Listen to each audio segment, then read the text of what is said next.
মাত্ৰ তিনিটা শব্দ ব্ৰহ্ম মুহূৰ্তত উঠি এই তিনিটা শব্দ উচ্চাৰণ কৰক তাৰ পিছত আপোনাৰ মনোকামনা আপুনি পূৰ্ণ হ'ব। নমস্কাৰ প্ৰিয় দৰ্শক, আমাৰ চেকেণ্ড চেনেল পজিটিভ ভাইবছৰ এটা নতুন ভিডিঅ'লৈ আপোনালোক সকলোকে স্বাগতম জনাইছোঁ। ব্ৰহ্ম মুহূৰ্তত বিচনা ত্যাগ কৰিলেই ভাগ্য সলনি নহয়। ইয়াৰ পৰিৱৰ্তে আপুনি ব্ৰহ্ম মুহূৰ্তত উঠি কিছুমান কাম কৰিব লাগিব। কেতিয়াবা আপুনি ভাবি চাইছেনে, একাংশ মানুহে প্ৰতিদিনে ৰাতিপুৱা 4 বজাৰ পূৰ্বেই বিচনাখন ত্যাগ কৰে, কিন্তু তাৰ পিছতো তেওঁলোকৰ জীৱনত কোনো ধৰণৰ ডাঙৰ পৰিৱৰ্তন দেখিবলৈ পোৱা নাযায়। কিয় তেওঁলোকৰ জীৱনলৈ সেই পৰিৱৰ্তনখিনি নাহে? যদি ব্ৰহ্ম মুহূৰ্ত ইমান বেছি শক্তিশালীয়েই হয়, তেন্তে এই সময়খিনিত বিচনা ত্যাগ কৰি সকলো মানুহ সফল কিয় নহয়? আচল সত্যটো হ'ল, ব্ৰহ্ম মুহূৰ্তত কেৱল শোৱাৰ পৰা উঠিলেই আপোনাৰ জীৱনত কোনো ধৰণৰ ইতিবাচক পৰিৱৰ্তন নহয়, বৰঞ্চ সেই সময়ত আপুনি বিচনা ত্যাগ কৰি সঠিক পদ্ধতিৰে আপুনি কিছুমান কাম কৰিলেহে আপোনাৰ মনোবাঞ্ছা পূৰ্ণ হ'ব। যদি আপুনি ব্ৰহ্ম মুহূৰ্তত উঠাৰ পিছতো 5টা বিশেষ ভুল কৰি আছে, তেন্তে আপোনাৰ কঠোৰ পৰিশ্ৰম অথলে যাব। আজি এই ভিডিঅ'টোতে আপুনি সকলো ৰহস্যৰ বিষয়ে জানিব পাৰিব, যিখিনি ৰহস্যই আপোনাৰ জীৱনটো আজি সঠিক দিশেৰে লৈ যাব আৰু আপোনাৰ জীৱনটোত এক ইতিবাচক পৰিৱৰ্তন আনিব। কেৱল আপুনি ভিডিঅ'টো শেষলৈকে চাব। আপুনিও চাগে নিশ্চয় শুনিছে, ব্ৰহ্ম মুহূৰ্তত শোৱাৰ পৰা উঠিলে মানুহৰ ভাগ্যৰ পৰিৱৰ্তন হয়। আপুনিও 4 বজাৰ পূৰ্বেই টোপনিৰ পৰা সাৰ পায় বিচনা আপুনি ত্যাগ কৰে, কিন্তু কোনো ধৰণৰ পৰিৱৰ্তন হোৱা নাই। সেই একেই সংঘৰ্ষ, একেই অসফলতাৰ মুখামুখি হৈ আছে আপুনি। ব্ৰহ্ম মুহূৰ্তত বিচনা ত্যাগ কৰিলে মনোকামনা পূৰ্ণ হয় বুলি যি কথা কোৱা হৈছে, এয়া সঁচাকৈয়ে ভ্ৰান্ত ধাৰণা নেকি? নে সঠিকভাৱে ব্ৰহ্ম মুহূৰ্তৰ সময়খিনি ব্যৱহাৰ নকৰাৰ কাৰণেহে জীৱনত আপুনি সফলতাৰ মুখ দেখা নাই? বাস্তৱ সত্যটো হ'ল, এই ব্ৰহ্ম মুহূৰ্তৰ সময়খিনি যদি আপুনি সঠিকভাৱে ব্যৱহাৰ কৰে, বা এই ব্ৰহ্ম মুহূৰ্তত কৰিবলগীয়া এনেকুৱা কিছুমান কাম আছে, যিখিনি কাম যদি আপুনি কৰে, তেন্তে ব্ৰহ্ম মুহূৰ্তৰ সময়খিনি কেতিয়াও বৰবাদ নহয়। কিন্তু যদি আপুনি সেইখিনি নকৰে, তেন্তে ব্ৰহ্ম মুহূৰ্তৰ সম্পূৰ্ণ যাদুৱেই বৰবাদ হৈ পৰিব। ইয়াৰ সকলো উত্তৰ আপুনি 5টা বিশেষ কথাৰ মাজত বিচাৰি পাব। ব্ৰহ্ম মুহূৰ্তত উঠাৰ পিছতো সফলতা মানুহৰ জীৱনলৈ কিয় নাহে? 5টা বিশেষ ভুল আছে। সেই ভুলকেইটা যদি আপুনিও কৰিছে, তেন্তে হাজাৰ আপুনি ব্ৰহ্ম মুহূৰ্তত শোৱাৰ পৰা উঠক, কেতিয়াও আপুনি সফল হ'ব নোৱাৰে। কেতিয়াবা আপুনি এবাৰ ভাবি চাইছেনে, যেতিয়া আপুনি ৰাতিপুৱা শোৱাৰ পৰা উঠে, প্ৰথমে আপোনাৰ মনলৈ কি কথা আহে? আপুনি আপোনাৰ সপোনবোৰৰ বিষয়ে ভাবে, নে আপুনি আপোনাৰ ভয়, শংকা, জীৱনৰ অসফলতা, সমস্যা এইবোৰৰ বিষয়ে ভাবে? বিজ্ঞানে কি কৈছে? ৰাতিপুৱাৰ প্ৰথম 20 মিনিটত আমাৰ অৱচেতন মন, ছাবকনচিয়াছ মাইণ্ড সকলোতকৈ বেছি এক্টিভ হৈ থাকে। এইখিনি সেইখিনি সময় য'ত আমি নিজৰ দিনটোৰ সম্পূৰ্ণ দিশ নিৰ্ণয় কৰি ল'ব পাৰোঁ। যদি আপুনি বিচনাৰ পৰা উঠিয়েই নিগেটিভ কথা বতৰাবিলাক ভাবে, সমস্যাৰ বিষয়ে ভাবে, ভয় শংকাৰ বিষয়ে ভাবে, আৰু এইবোৰৰ ভিতৰতেই যদি আপুনি বন্দী হৈ পৰে, তেন্তে আপোনাৰ সম্পূৰ্ণ দিনটোৱেই নিগেটিভিটিৰেই পাৰ হ'ব। যেতিয়াই আপুনি শোৱাৰ পৰা উঠি ঋণাত্মক কথা বতৰাবোৰ ভাবিবলৈ আৰম্ভ কৰিব, নেতিবাচক চিন্তাবোৰে আপোনাৰ মনটোক ক্ৰীড়া কৰিব, তেতিয়া আপোনাৰ মনটো গোটেই দিন সেই নেতিবাচক দিশেৰেই গতি কৰিব। সেইবাবে ৰাতিপুৱা প্ৰথম সোনকালে উঠিয়েই আপুনি কেৱল সেইখিনি কথা ভাবিব, যিখিনি কথা যোগাত্মক। আপুনি আপোনাৰ সপোনটোৰ বিষয়ে ভাবিব। চকু মেলিয়েই আপুনি যিখিনি ভাবিব, সেইখিনি সদায় পজিটিভ হোৱাটো দৰকাৰ। চকু মেলাৰ পূৰ্বে আপুনি আপোনাৰ আটাইতকৈ ডাঙৰ লক্ষ্যটোক স্মৰণ কৰিব। নিজৰ মনতে আপুনি ক'বলৈ চেষ্টা কৰিব, আজি মই এজন বহুত বেছি ভাল মানুহ হ'বলৈ চেষ্টা কৰিম। মনটো পজিটিভ কৰি কেৱল পজিটিভ কথা বতৰাবোৰ আপুনি ভাবিব লাগিব। যদি ৰাতিপুৱাৰ আৰম্ভণিখিনি সঠিক হৈ যায়, তেন্তে আপোনাৰ গোটেই দিন একেবাৰে জবৰদস্ত হৈ পৰিব। এক এনেকুৱা এনাৰ্জি আপুনি লাভ কৰিব, গোটেই দিনটোত আপুনি কোনো ধৰণৰ হতাশ বা ভাগৰুৱা হৈ নপৰে। কিন্তু বেছিভাগ মানুহেই ৰাতিপুৱা এলাৰ্ম বজাৰ লগে লগে টোপনিৰ পৰা সাৰ পায় আৰু ভাবি লয় এইখিনিয়েই সঠিক, আচল পাৰ্থক্যখিনি তেতিয়া বুজি পাব যেতিয়া আপুনি আপোনাৰ নিজৰ মনটো সঠিক দিশেৰে লৈ যাব। কিন্তু আমি কি কৰোঁ? ৰাতিপুৱা বিচনাখন ত্যাগ কৰাৰ লগে লগে ৰাতিপুৱা টোপনিৰ পৰা সাৰ পাই আমি প্ৰথমে আমাৰ ফোনটো চেক কৰোঁ, ছ'চিয়েল মিডিয়া আমি স্ক্ৰল কৰোঁ, মেছেজ চাওঁ, কোনোবাই ফোন কৰিছে নেকি চাওঁ। এইবোৰৰ মাজতেই আমি আমাৰ মনটো কেন্দ্ৰীভূত কৰি ৰাখোঁ। তাৰ পিছত কোনো কথা নাভাবি বিচনাৰ পৰা উঠি আমি নিজৰ কামখিনিত লাগি যাওঁ। এনেকুৱা কৰিলে না আপোনাৰ মনটো শান্ত হৈ থাকে, না আপোনাৰ ধ্যানটো এটা স্থানত কেন্দ্ৰীভূত হৈ থাকে। আৰু এই খেলিমেলিখিনিৰ কাৰণেই আপোনাৰ জীৱনটো সঠিক দিশেৰে আগুৱাই নাযায়। জীৱনৰ খেলিমেলিবোৰ এই কৰ্মখিনিৰ জৰিয়তে আৰম্ভ হয় আৰু তাৰ প্ৰভাৱ গোটেই দিনটোত আপোনাৰ জীৱনটোৰ ওপৰতেই পৰে। ইয়াৰ পৰা মুক্তি পোৱাৰ উপায় একেবাৰে চিম্পল। ৰাতিপুৱা শুই উঠি প্ৰথমেই আপুনি বিচনাখনত বহি দীঘলীয়াকৈ উশাহ ল'ব, শান্তভাৱে বহি ল'ব। ধ্যান কৰোঁতে মানুহ যেনেকৈ বহে তেনেকৈয়ে আপুনি বহি ল'ব। চকুহাল মুদি দীঘলকৈ উশাহ লৈ নিজেই নিজক ক'ব, আজিৰ দিনটো মোৰ জীৱনৰ আটাইতকৈ ভাল দিন হ'ব। আপুনি এটা পজিটিভ এজেণ্ডা ঠিক কৰিব। আপুনি নিজেই নিজক ক'ব, আজি মই নিজৰ লক্ষ্যৰ দিশে আৰু এখোজ ওচৰ চাপি আহিলোঁ আৰু এনেকৈয়ে মই মোৰ লক্ষ্যৰ ফালে ওচৰ চাপি গৈ থাকিম। যিজন মানুহে ব্ৰহ্ম মুহূৰ্তত উঠি ধ্যান কৰে সেইজন মানুহৰ এনাৰ্জি বহুত বেছি হয়। কেৱল আপুনি সপোন দেখাটোৱেই যথেষ্ট নহয়। বহু মানুহ ৰাতিপুৱা সোনকালে উঠেও মটিভেটেড হয়, কিন্তু তাৰ পিছতো গোটেই দিন তেওঁ এক নিৰাশাৰ মাজেৰে পাৰ কৰিবলগীয়া হয়। কেৱল তেওঁ ভাবিহে থাকে, কোনো ধৰণৰ একশ্যন কিন্তু তেওঁ নলয়। যদি আপুনি ৰাতিপুৱা সোনকালে উঠি কোনো ধৰণৰ পৰিকল্পনা নকৰে তেন্তে গোটেই দিনটো আপোনাৰ এনেই অথলে গুচি যাব। কেৱল ভাবি থাকিলেই নহ'ব, আপুনি হাতে কামে কৰিব লাগিব। এই যে আমি হাতে কামে একো নকৰি কেৱল ভাবি থাকোঁ, এইটোৱে আমাৰ জীৱনৰ আটাইতকৈ ডাঙৰ ভুল। প্ৰতিদিনে ৰাতিপুৱা উঠি 3টা বিশেষ কাম নিশ্চিত কৰি লোৱাটো খুবেই দৰকাৰ আৰু সেই 3টা কাম সম্পূৰ্ণ কৰাৰ সংকল্প আপুনি বিচনাখন ত্যাগ কৰাৰ পূৰ্বেই ল'ব লাগিব। যিকোনো এটা কাম কৰাৰ পূৰ্বে আপুনি নিজকেই নিজে প্ৰশ্ন কৰিব লাগিব, এইখিনিয়ে মোক মোৰ লক্ষ্যৰ দিশলৈ লৈ যাবনে? আৰু দিনটোৰ আৰম্ভণি সেই কামটোৰ জৰিয়তে কৰক যিটো কাম আটাইতকৈ বেছি জটিল বা কঠিন। এতিয়া আপোনাৰ সৈতে মই পাতিব বিচাৰিছোঁ ৰাতিপুৱাৰ কিছুমান বদ অভ্যাসৰ বিষয়ে। যেনেকৈ ৰাতিপুৱা চকু মেলিয়ে আপুনি ফোনটোত চকু ফুৰাই 30-45 মিনিট ধৰি আপুনি ছ'চিয়েল মিডিয়াত ব্যস্ত থাকে। এটা কথা মনত ৰাখিব, এই যে আজিৰ দিনটোত 5 মিনিট সময় আপুনি এনেই বৰবাদ কৰিলে, সেই 5 মিনিট সময় কিন্তু কোনোবাই ভাল কাম এটাত খটুৱাই তেওঁ লাভৰ মুখ দেখিছে বা সফল হৈছে। গতিকে সেইজনৰ সফলতা দেখি আপুনি জ্বলিলে নহ'ব। আপুনি বৰবাদ কৰা সময়খিনিৰেই তেওঁ সফল হ'ব পাৰিছে। গতিকে ৰাতিপুৱা ফোনটো লৈয়েই যে আপুনি 30-45 মিনিট ধৰি বিভিন্ন ছ'চিয়েল মিডিয়া প্লেটফৰ্মত নিজকে ব্যস্ত ৰখালে, সেইখিনিৰ পৰা আপোনাৰ কিবা লাভ হ'ব জানো? যদি ৰাতিপুৱাৰ সময়খিনিয়ে আপোনাৰ বৰবাদ হয় তেন্তে গোটেই দিনটোত তাৰ প্ৰভাৱ নিশ্চিতভাৱেই পৰিব।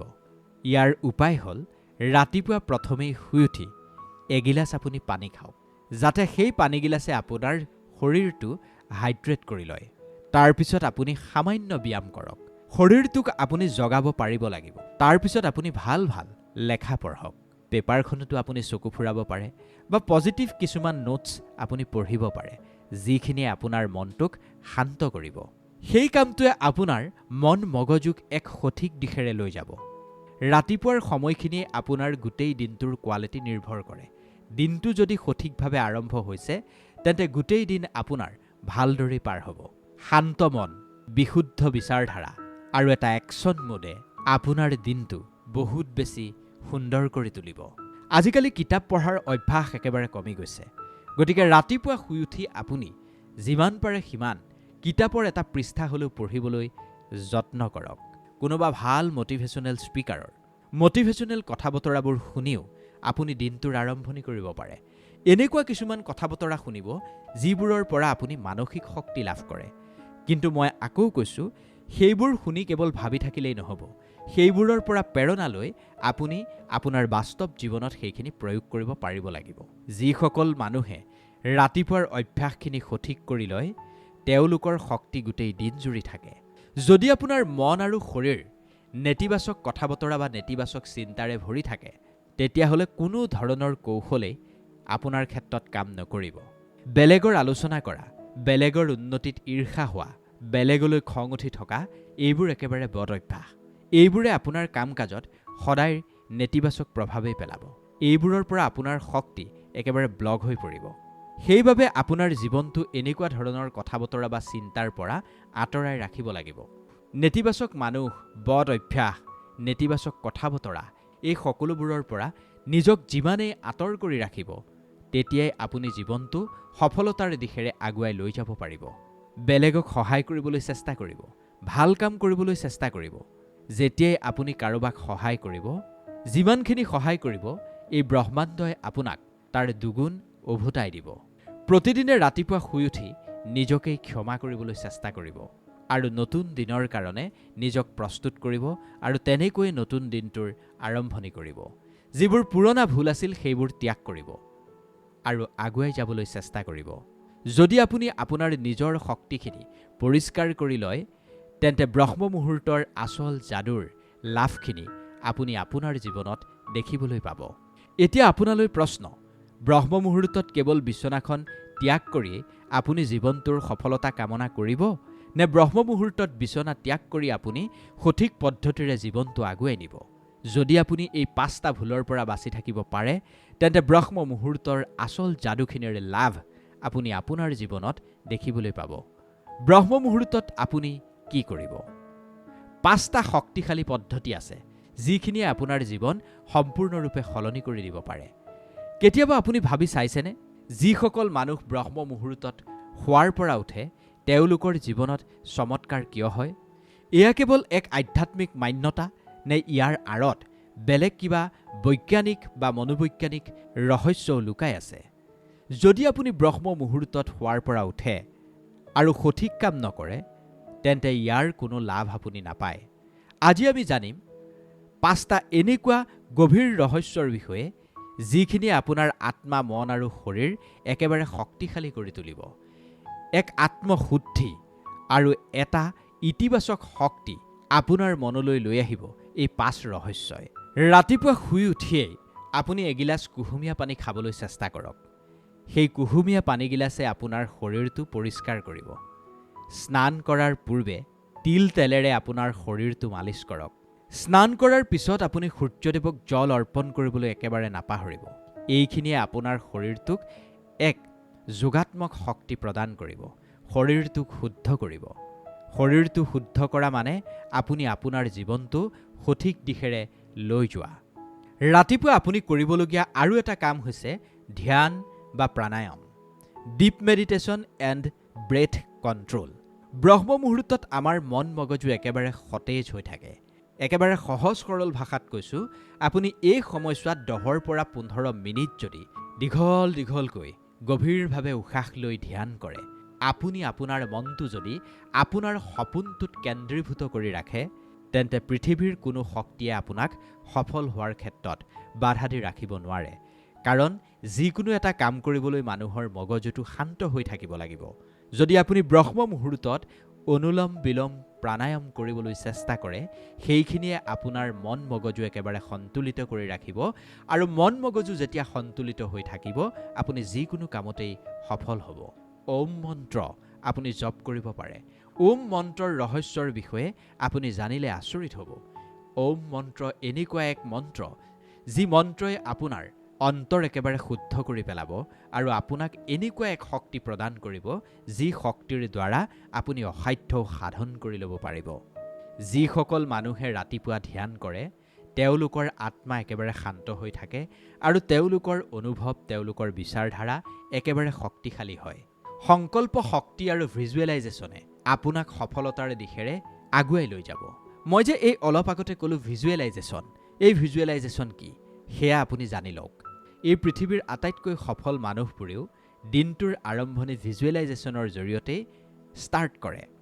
চকুহাল বন্ধ কৰিব আৰু আপুনি নিজৰ সকলোতকৈ ডাঙৰ লক্ষ্যটো কল্পনা কৰি ল'ব। আপোনাৰ লক্ষ্য কি সেয়া প্ৰথম আপুনি নিজে নিৰ্ধাৰণ কৰি লওক। তাৰপিছত ৰাতিপুৱা শুই উঠি আপুনি আপোনাৰ সেই লক্ষ্যটোত নিজৰ মনটো ফ'কাছ কৰক। সেই লক্ষ্যক কল্পনা কৰি মুখেৰে উচ্চাৰণ কৰক, মই শক্তিশালী, মই এজন সফল মানুহ, মোৰ সকলো ইচ্ছা পূৰ্ণ হৈছে। এনেদৰেই আপুনি এফাৰ্মেশ্যনবোৰ উচ্চাৰণ কৰি গৈ থাকক। কোনো মহান ব্যক্তিৰ সফলতাখিনি আপুনি অনুভৱ কৰক আৰু নিজকেই সেই স্থিতিত আপুনি চাবলৈ চেষ্টা কৰক। আপোনাৰ অৱচেতন মন, ছাবকনচিয়াছ মাইণ্ডে সেইখিনি কৰি দিব যিখিনি আপুনি বাৰে বাৰে ভাবি থাকিব। আধ্যাত্মিক জ্ঞানেও আপোনাৰ জীৱনটো খুব সুন্দৰ কৰি তুলিব। আধ্যাত্মিক জ্ঞান যাৰ আছে তেওঁ জীৱনত কেতিয়াও বিফল হ'বলগীয়া হোৱাই নাই। ৰাতিপুৱাই সদায় কিবা এটা নতুন শিকিবলৈ চেষ্টা কৰিব। তেতিয়া আপোনাৰ বুদ্ধি আৰু আপোনাৰ জ্ঞান বহুত বেছি ক্ষীপ্ৰ হৈ পৰিব। গীতা, উপনিষদ, বৌদ্ধ গ্ৰন্থ বা অন্যান্য আধ্যাত্মিক কিতাপ পঢ়িবলৈ চেষ্টা কৰিব। ছাকচেছফুল মানুহৰ বায়োগ্ৰাফি অৰ্থাৎ আত্মজীৱনী, মটিভেশ্যনেল স্পীচ এইবোৰ পঢ়ক বা শুনিবলৈ চেষ্টা কৰক। ৰাতিপুৱাৰ 5 মিনিট কেৱল আপুনি প্ৰেৰণাদায়ক কথা বতৰা শুনিবলৈ চেষ্টা কৰিব। যদি আপুনি আপোনাৰ জীৱনটোত কিবা পৰিৱৰ্তন বিচাৰিছে তেতিয়া আপুনি আপোনাৰ কৰ্মৰ সমীক্ষা কৰিব লাগিব। এইখিনি কৰাটো খুবেই জৰুৰী। আপুনি যিবোৰ কাম কৰি আহিলে সেই কৰ্মখিনি বিশ্লেষণ কৰিবলৈ চেষ্টা কৰিব। কেতিয়াবা আপুনি কাৰোবাক অন্তৰত আঘাত দিছে নেকি? কেতিয়াবা আপুনি কিবা বেয়া কাম কৰিছে নেকি? আজিলৈকে আপুনি কি কি ভাল কাম কৰিলে সেই কথাখিনি আপুনি বিশ্লেষণ কৰিবলৈ শিকিব লাগিব। আৰু আজিৰ কাৰণে আপুনি 3টা আটাইতকৈ জৰুৰী কাম নিৰ্ধাৰণ কৰিব। নিজৰ লক্ষ্যৰ দিশে এখোজ আগুৱাই যাবৰ কাৰণে যিখিনি কৰিব লাগিব তাৰ এটা পৰিকল্পনা আপুনি যুগুত কৰি লওক। যিসকল মানুহে নিজৰ দিনটোৰ আৰম্ভণি আত্মনিৰীক্ষণ সেলফ ৰিফ্লেকশ্যনেৰে আৰম্ভ কৰে সেইজন মানুহেই জীৱনত খুব সোনকালেই সফলতা অৰ্জন কৰিব পাৰে। এতিয়া ভাবক, যদি আপুনি ব্ৰহ্ম মুহূৰ্তত হোৱাৰ পৰা উঠি এই 5টা কৌশল অৱলম্বন কৰে তেন্তে আপুনি আপোনাৰ জীৱনত সফল নহ'ব নেকি? সফলতা বিফলতা জীৱনৰ এটা পাৰ্ট, কিন্তু ব্ৰহ্ম মুহূৰ্তত এই 5টা পদ্ধতি যদি আপুনি আপোনাৰ জীৱনটোত অৱলম্বন কৰে তেন্তে মই আপোনাক এটা গেৰাণ্টি দিব পাৰোঁ, আপোনাৰ শৰীৰ শুদ্ধ হ'ব। ধ্যান, প্ৰাণায়াম আৰু ভিজুৱেলাইজেশ্যনৰ জৰিয়তে আপুনি আপোনাৰ লক্ষ্যৰ ওচৰ চাপি যাব। যেতিয়া আপুনি আপোনাৰ কাম-কাজখিনি বিশ্লেষণ কৰিবলৈ ল'ব তেতিয়া আৰু জীৱনত আপোনাৰ দ্বাৰা কেতিয়াও বেয়া কাম নহয়। আপোনাৰ দ্বাৰা কোনেও আৰু কেতিয়াও দুখ পাবলগীয়া নহয়।